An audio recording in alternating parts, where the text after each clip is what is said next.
Bonjour à toutes et bonjour à tous. Alors aujourd'hui, je voulais vous faire un petit peu flipper en vous parlant du quotidien d'une victime de pervers narcissique. Et c'est un sujet qui est très important à aborder parce que si vous êtes une victime, ça va vous aider à confirmer que non, vous n'êtes pas folle et que cette situation ne vient pas de vous. Et si vous êtes un proche de la victime, ça va vous permettre de mieux comprendre ce qu'elle ne sait pas forcément expliquer. Parce qu'en fait, c'est une accumulation de toutes petites choses au quotidien qui crée l'abus narcissique. Et dans le cas de violences physiques, mais on voit très bien ce qui est mal et en quoi les coups ça peut faire souffrir. Mais dans la maltraitance psychologique, par définition, ça ne se voit pas et on a du mal à saisir en quoi ça peut détruire profondément et durablement. Donc ça vaut le coup de remettre tous ces éléments bout à bout. Mais alors on peut se demander, mais comment cette victime elle a pu tomber sous cette emprise? Est-ce qu'elle est particulièrement faible ou est-ce qu'elle est influençable? Eh bien non, pas du tout. Tout le monde peut s'aider. Parce qu'en début de relation, un pervers narcissique, il va porter le masque du prince charmant. En fait, une relation avec un pervers narcissique, ou d'ailleurs un psychopathe, il fonctionne exactement pareil. Il obéit toujours à un même cycle qui est absolument immuable. Bon, on a d'abord une période de love bombing ou lune de miel, puis la mise sous emprise, la dévaluation, puis le rejet. Alors aujourd'hui, on va surtout s'attarder sur la phase de dévaluation. Bon, je vais vous parler quand même des phases qui la précèdent, parce qu'il faut quand même savoir comment elle s'installe. Mais on y reviendra probablement très vite dans une vidéo dédiée. Et pareil pour la phase de rejet, donc la dernière, c'est un sujet où il y a vraiment beaucoup de choses à dire et qui mérite une ou plusieurs vidéos. Alors on va commencer par la première phase de la relation qui est celle du love bombing. Donc en début de relation, mais le pervers narcissique, il est juste parfait, c'est le prince charmant absolu. Et la victime, elle va penser avoir trouvé son âme sœur. Donc ils se voient 7 jours sur 7, au bout d'à peine une semaine de relation, ils s'écrivent des centaines de messages par jour, et il ne peut plus se passer d'elle. Puis il va installer un lien émotionnel très fort avec sa victime. Il va essayer de connaître très profondément la personne. Et pour ce faire, il va lui poser beaucoup de questions très intimes. Il va la faire parler. Et en 3 mois. Mais il va la connaître mieux que personne, mieux que sa famille même. Et plus la future victime sera méfiante, plus elle mettra de résistance à tomber sous emprise, plus elle aura un fort caractère, tout simplement. Et plus il ira loin dans sa comédie de l'homme idéal. Il va littéralement adapter la stratégie à la personne. Donc avec certaines de ses victimes, il n'aura même pas besoin de période de love bombing. Mais si elle est acquise de suite, il s'en fera l'économie. Alors c'est le genre de cas de figure où un pervers narcissique aura une relation avec une victime pendant 2 ans, mais n'ira absolument qu'ils soient en couple. Tout simplement, pourquoi? Parce que la victime le laisse faire. En revanche, si elle lui résiste un petit peu plus, il pourra s'engager pour vaincre ses barrières. Donc se mettre en couple avec elle, vivre avec elle, voire même l'épouser. Mais au final, dans un cas comme dans l'autre, la relation elle sera à peu près la même. Et pourquoi? Parce que tout simplement, il mime la relation. C'est de la comédie. En fait, c'est l'idée qui se fait de ce qu'une relation doit être dans la vraie vie. En ajoutant à cela, bien sûr, les mauvais traitements qu'il perpétue. Et c'est pourquoi, au final, qu'il définisse la relation comme un plan cul ou qu'il épouse la victime, en fait, la relation elle va se ressembler comme 2 gouttes d'eau. Elle ne sera en rien plus forte ou moins forte d'un côté ou de l'autre. Ce qui est quand même assez troublant. Et je vais même aller plus loin. Certains n'ont même pas besoin d'entamer une relation pour mettre une victime sous emprise. Il y a énormément de relations virtuelles avec un pervers narcissique où la victime n'a même jamais rencontré son bourreau. Mais elle souffre tout autant d'emprise que les autres.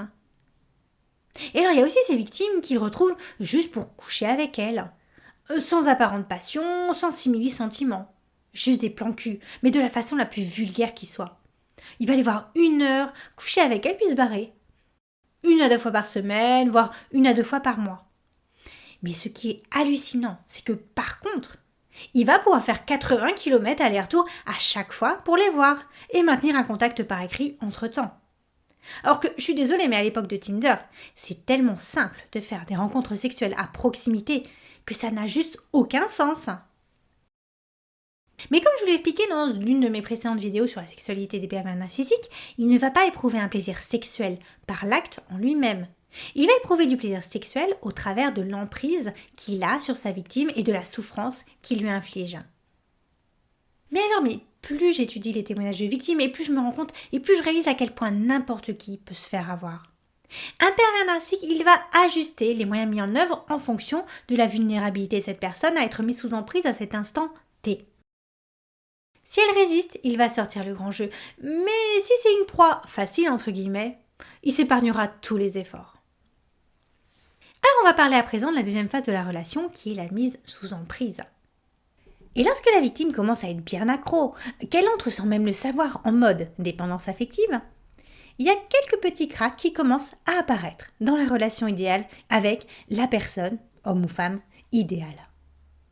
Alors à cette étape, le pervers narcissique commence par moments à changer.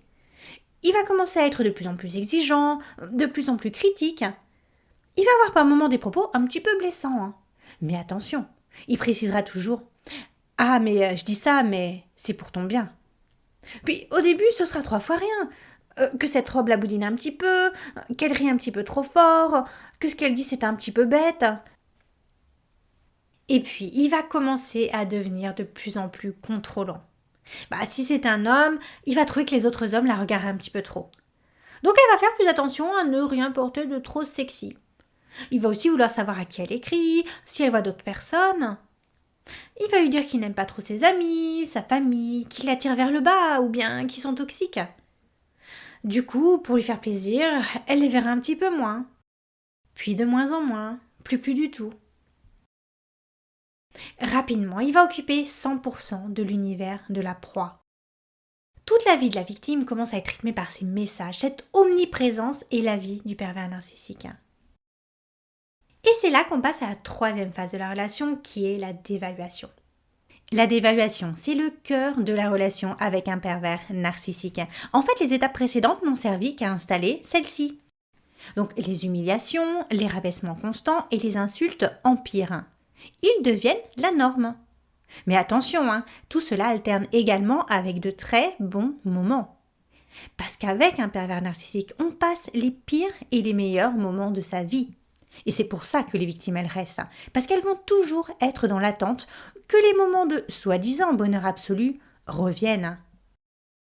Et puis, avec les montagnes russes émotionnelles que la victime subit au quotidien, mais tout devient passionnel et intense. Et pourtant, ça n'est que pure chimie du cerveau. Il n'y a absolument rien d'authentique dans l'exacerbation de ses sentiments. Le pervers narcissique, il sait très bien qu'il ne peut pas conserver sa proie sous son joug s'il n'est que mauvais avec elle. Donc il va continuer à faire semblant de l'aimer, de la chérir, d'être présent, lui rendre des services, de lui accorder toute son attention de façon absolument fusionnelle. Et la proie va continuer à se bercer de ses belles paroles. Alors que si elle ne prenait en compte que les faits, elle verrait bien qu'il la maltraite, qu'il n'a aucun sentiment pour elle et qu'il ne fait que jouer avec sadisme avec elle. Et en fait ça, c'est ce qu'on nomme la dissonance cognitive. Il y a une incohérence totale entre les mots et les actes d'un pervers narcissique. Et c'est l'un des principaux éléments de la torture mentale qui va court-circuiter le cerveau de la victime. Et ça, c'est ce qu'on va voir tout de suite dans les 5 points qui vont suivre. Premier point, on va voir comment le pervers narcissique prive la victime de ses besoins. Ah, parce que ça, il va lui promettre la lune, mais il ne lui donnera que des miettes. Il va la mettre en famille affective, d'attention, de câlins, parfois même de sexe. Il fera en sorte de toujours la frustrer en lui refusant de façon systématique ce dont elle a besoin. Et ce dont elle a besoin, il sait exactement ce que c'est depuis la période de lune de miel.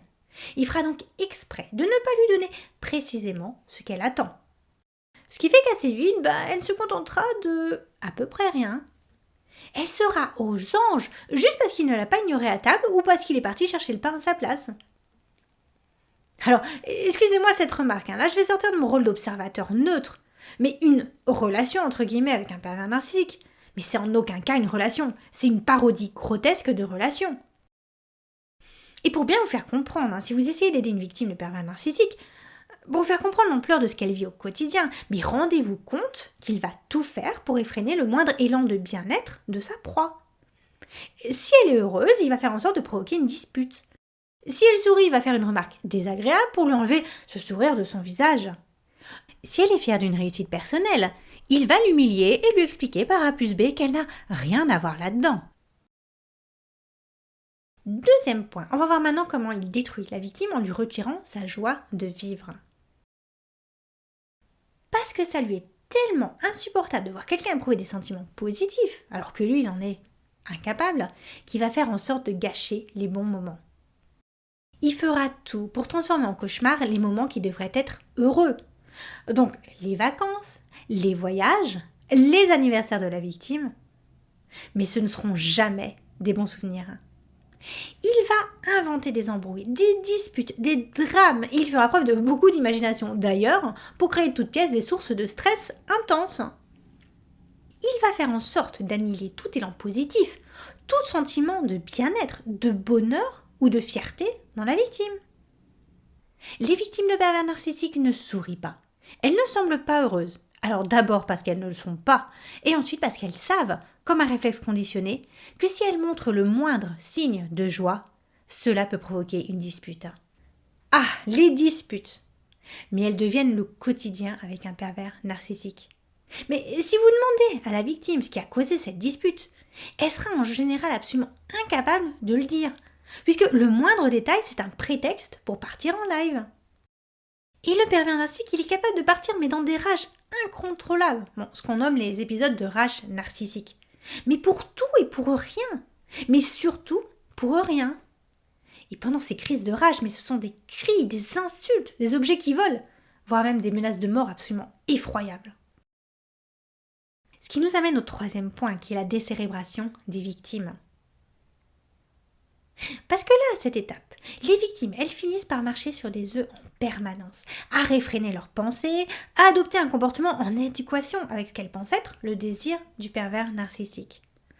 Donc clairement, concrètement, de la docilité, oh allez, on évite les sujets qui fâchent, on devient transparent. On fait tout ce qu'il dit, tout ce qu'il désire, on critique rien et on le laisse faire ce qu'il veut. Et ça, c'est ce qu'on nomme la dépersonnalisation ou la décérébration. La victime, elle va taire toutes ses volontés et ses désirs pour se mettre en adéquation avec le monde fantasmagorique du pervers narcissique. Mais ça n'est jamais assez. Ce sera jamais assez bien. Ces efforts ne suffisent pas et les crises de rage narcissique continuent à être constantes. C'est comme un puits sans fond qu'elle va tenter inlassablement de remplir mais sans jamais y parvenir. Et imaginez la frustration qui en découle. Et en plus de ça, le pervers narcissique il va prétendre que c'est de la faute de la victime, qu'avec aucune de ses ex, il ne se disputait comme ça. Alors je l'ai déjà dit dans de précédentes vidéos, le but du pervers narcissique, c'est de rendre sa victime folle. Grâce à tout un panel de techniques de manipulation mentale, il transfère sa propre folie sur elle. Et généralement, c'est très efficace.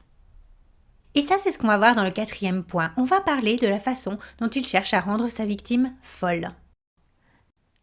Parce que le climax de cette démarche, c'est lorsqu'un pervers narcissique arrive à faire enfermer sa victime en hôpital psychiatrique. Il y a énormément de choses poignantes dans les témoignages de victimes, mais je crois que ça, c'est l'une des pires choses que j'ai pu voir. Bon, à part le suicide, bien sûr. Mais il faut bien garder en tête que la rendre folle, mais c'est ce qu'il souhaite depuis le début. Et si ça marche, si la victime, elle accepte cet internement, c'est qu'ils ont réussi à lui retirer toute confiance en elle, tout amour et toute estime de soi. Elle a perdu toute espérance en la vie. Mais imaginez-vous, la personne avec qui elle vit une relation fusionnelle, c'est aussi celle qui la torture au quotidien. Et l'emprise, elle est telle qu'elle ne peut plus qu'obéir à ses ordres. Elle n'a plus aucune volonté propre. Et nous allons voir maintenant que les abus narcissiques, ils peuvent être psychologiques, mais pas que. Parce qu'aux abus psychologiques s'ajoutent tous les autres abus possibles, qu'ils soient financiers, sexuels, il n'y a vraiment pas de limite. Bon, du point de vue financier, les pervers narcissiques ont pour habitude de plumer leurs victimes. Donc, soit qu'ils ne payent rien, soit qu'ils détournent l'argent du conjoint, soit qu'ils dilapident le budget familial pour leur intérêt personnel. Ou bien ils font montre d'une avarice constante qui va pourrir la vie de la victime. Il y a aussi ces pervers narcissiques qui vont inciter leurs victimes à monter une entreprise en commun. Bon, bien sûr, en utilisant les fonds de l'autre. Et qui finit par couler avec moult dettes à la clé parce qu'ils sont complètement incompétents à la faire vivre. Ils ont également tendance à considérer leurs victimes comme leurs esclaves. Elle fait absolument tout à la maison et notamment elle va être la seule à s'occuper des enfants, des tâches administratives, des courses, des corvées, d'organiser les vacances, j'en passe. Et sexuellement, les victimes subissent également des abus sévères qui peuvent très vite tourner au viol marital. Le pervers narcissique va leur imposer ses fantasmes, voire ses déviances, avec chantage de rupture ou d'infidélité à la clé si elle ne cède pas. Et c'est pourquoi elles finissent bien souvent par accepter ce qu'elles considèrent pourtant comme inacceptable. Nous allons voir à présent que le risque de suicide des victimes n'est malheureusement pas négligeable. Oui, il est très fort parce que les victimes, à un moment, ne voient plus aucun échappatoire. L'amour et la souffrance sont devenus tellement intimement intriqués. Leur cerveau n'est plus capable de discerner le vrai du faux ni de trouver le moindre réconfort, où que ce soit. Et elles se disent qu'elles peuvent simplement pas abandonner alors qu'elles sont, entre guillemets, si près du but. Avec tout l'amour, toute l'attention et l'énergie qu'elles ont investie dans la relation. Mais il va changer, c'est sûr. Il va redevenir le prince charmant des débuts. Mais malheureusement, quoi qu'elles aient investi, en temps, en amour, en attention ou en argent, elles ne le reverront jamais. Parce qu'un pervers narcissique, il prend, mais il ne donne jamais. Également, elle va se retrouver en état d'hypervigilance et de stress intense en permanence. Mais pour bien comprendre ce qu'elle ressent au quotidien, souvenez-vous par exemple d'une période au travail où vous avez subi un tel stress que vous avez perdu pied. Eh bien elle, c'est ce qu'elle vit en permanence. Elle a la boule au ventre en permanence dès qu'elle le retrouve. Et parfois depuis des années. D'ailleurs, l'hormone du stress, le cortisol, il est en concentration tellement forte en elle que c'est d'abord son corps qui va lâcher. Son cerveau va lui dire que non, son, entre guillemets, pervers narcissique, il l'aime. Mais derrière son corps, il va somatiser, il va développer toutes sortes de pathologies, comme pour l'alerter que quelque chose ne va vraiment pas. Regardez donc des photos d'une victime avant et pendant une relation avec un pervers narcissique. Vous verrez qu'elle n'est plus que l'ombre d'elle-même. Elle est comme éteinte. D'ailleurs, c'est souvent ce qui alerte l'entourage. Et c'est pourquoi le pervers narcissique, il va tout faire pour décrédibiliser ses proches et les éloigner d'elle. Et là encore, mais je tiens à redire que n'importe qui peut devenir victime et en arriver là. Parce que comme vous l'avez vu, l'emprise, elle se fait progressivement, par petites touches prudentes, en répondant spécifiquement aux besoins les plus intimes de la victime. Ces limites, mais elles n'ont été outrepassées qu'au fur et à mesure, et le pervers narcissique, il a procédé par paliers. À chaque fois qu'elle s'est habituée à un palier d'abus, il a élargi les limites en passant au palier suivant. C'est pas qu'elle est faible, dépourvue de personnalité ou bien fragile.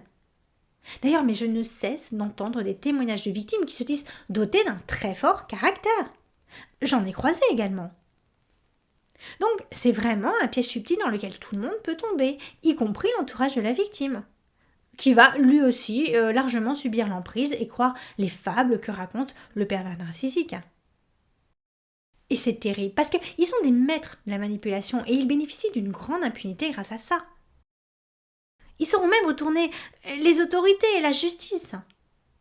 D'où la nécessité pour les victimes de fuir sans se retourner parce qu'elles ne recevront jamais ni excuse, ni dédommagement, ni reconnaissance du préjudice subi.